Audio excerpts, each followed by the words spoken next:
Good afternoon. That's Greenwood Peak we're climbing up right now. I've already talked about the Kokowa Greenwood anime, so once again I've blown the cover. Tweeny Witches, The Adventures.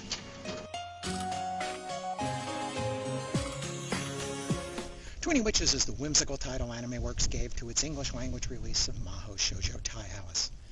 The Adventures is a 6-part OVA series based on the original TV series. I discussed the TV series some time back. The OVAs use the same characters and art designs and most everything else of the original. You may recall Alice was a young girl in the human realm who fell through a portal into the witch realm. It was a strange world of odd creatures and unique imagination. With boundless enthusiasm, Alice became an agitator for change as she liberated the fairies from exploitation by the witches, made peace with the warlocks, frustrated the status quo, and ensured that magic was used only to make people happy. Now, the witch realm is at peace with the warlocks, and fairies are treated kindly. Alice has settled down as just another apprentice witch living in the dragon house.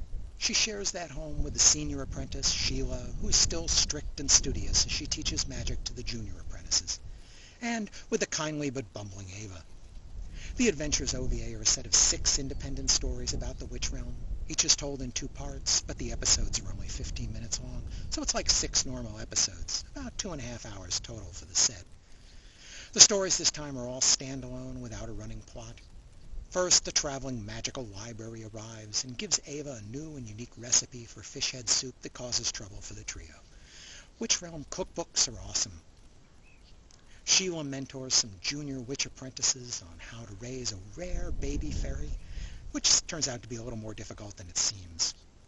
Then there are 2 stories in the magical realm's past, one about an ice dragon that has none of the regular characters in it and is unexpectedly rather serious, and another about the origin of Dragon House that features only Ava. Then we have a story about dueling witches, and finally a story of Gugu, a rare fairy who comes around about once every century or so. He's a giant fairy with a giant appetite and apparently a giant tummy ache.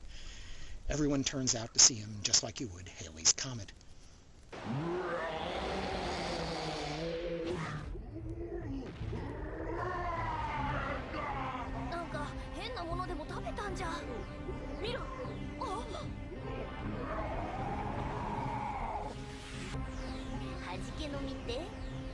The OVAs have pretty much the same staff as the Tweeny Witches TV series. It's again directed by Yoshihara Ashino, based on the splendid original work by Kate Amaniya.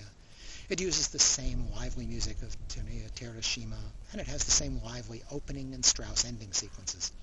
The animation is by Studio 4C, and has the same voice cast in both Japanese and English dubs. While these new adventures of the witch realms are fine for the kids, I didn't find them anywhere near as charming as their predecessors. One of the charms of the first series was Kate Amaniya's uniquely twisted vision for the magical realm, with oddball fairies and bizarre flying cars, strange magical devices, weird spells, odd buildings, and odd people. But now that we've explored all that vision is pretty much old hat. It's like the Matrix sequels, all the pieces are still there, but nothing's fresh and new anymore. Equally important, the heart and soul of the original series was Alice. Her passionate beliefs and enthusiastic determination to remake the magical world into a better place where magic makes people happy was refreshing and charming. But now that she seems largely to have succeeded in her desires and become part of that status quo, she's lost her fire. Worse, 2 of the 6 stories don't feature Alice at all, since they're about the past and magical realm before she arrived. Alice needs a new cause to be passionate about. So, I was disappointed in this final set of OVAs. I guess that was my own fault for liking the originality of the TV series and somehow expecting the sequel to be both more the same and original at the same time. So, I give Tweeny Witches The Adventures 3 stars. It's fine, but just a pale shadow of itself. MediaWorks has released these on a pair of DVDs in a single case. For an extra, they've also included a subtitled interview with composer Terashima. Thanks for listening.